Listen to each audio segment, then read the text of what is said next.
On the Radio is brought to you by Zurich Insurance, the perfect place to catch up with all things Melbourne. If you enjoy this content and want more inside access from the team, make sure you visit the club website. Apologies for that, Christian. I think that was at our end, that issue, not your end. So good to have you back. Christian Salem, Melbourne Star, joins me. You've got me loud and clear? Yeah, got you. Thanks, mate.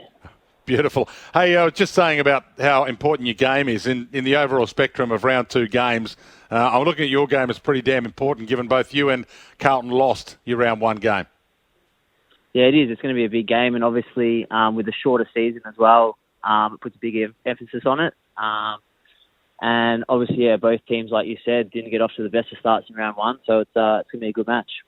Yeah, if Carlton lost, it wouldn't be such a big headline, perhaps, because the expectations aren't quite as high as they are for Melbourne. But if you guys lost, I reckon it would be a huge headline. Do you feel how did you go last year with the pressure when it was mounting? And are you feeling that early this season, or has it been okay? Has it been the water's been calm? Yeah, I guess it's been fine. Round one feels like a season ago, to be honest. Yeah.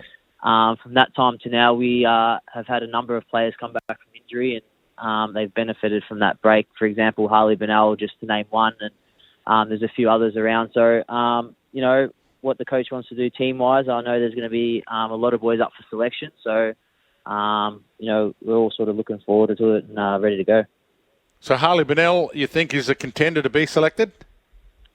Yeah, we did some match play on the weekend, on the Saturday that just went, and, he did pretty much the majority of it and got through fine. So, he did some great things, and I'm pretty sure he's pulled up well. And I think we've got one more hit out on Saturday, so I'm sure he'll play in that too. And then going forward, I guess he'll put his hand up.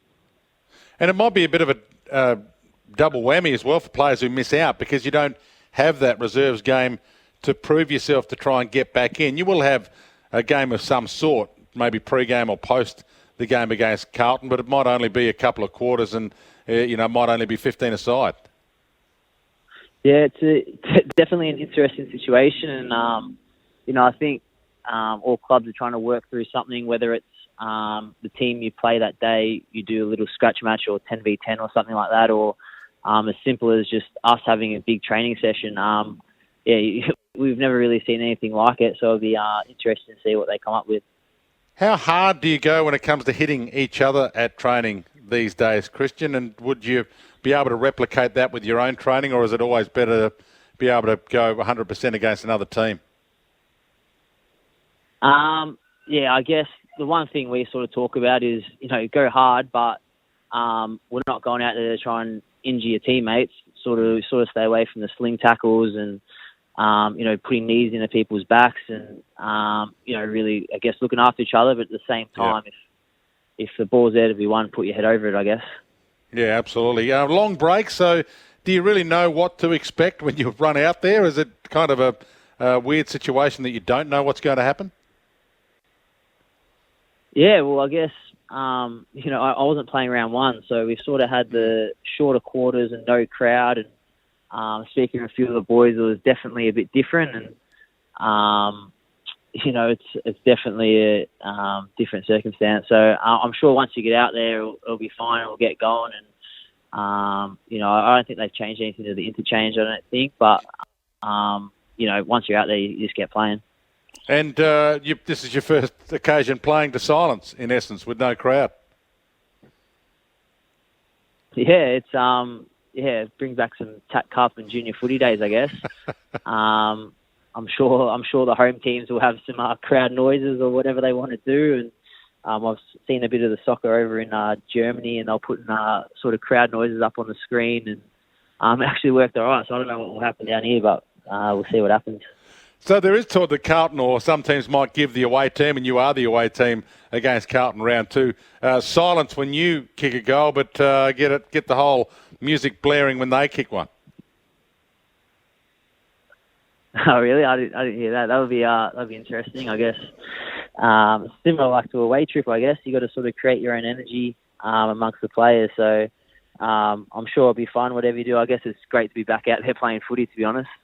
Do you keep an eye on what's happening with pay negotiations with the AFL, or do you just sort of go with the flow a bit on that, and or do you like adding your voice to it? I just sort of go with the flow. I just sort of control what I can control, and I guess for me it was training hard, trying to get back to the footy. Obviously with the glandular sort of stuff, that was the front of my focus, and once I sorted that out, I was just training hard and getting back to football. And for me, I guess it was just letting that sort of play out the way it did. And Max Gawn, any sort of strange captaincy traits from Max that you've noticed? Well, it's been hard, to be honest. We only had a couple training sessions as a main group. He's sort of been with the midfielders, but he's changed up his haircut. I don't know if you've seen that. I have, But he's sort of gone the long mohawk and dyed it blonde. So I don't mind it, but that's something a bit different. Anything radical from you, hair-wise? I have gone blonde as well, so I followed the trend. That was a while ago when I was deep into isolation, but it's starting to grow out of it now, so I'll probably come off eventually in the next month or two. Cut it yourself, or how did you do that? Well, my mum was a hairdresser, so I got her to bleach it for me, and then I've just sort of mashed at it a little bit, and it's come out all right. We'll see if it translates to Brownlow votes. Christian, thanks for having a chat, and we'll talk soon.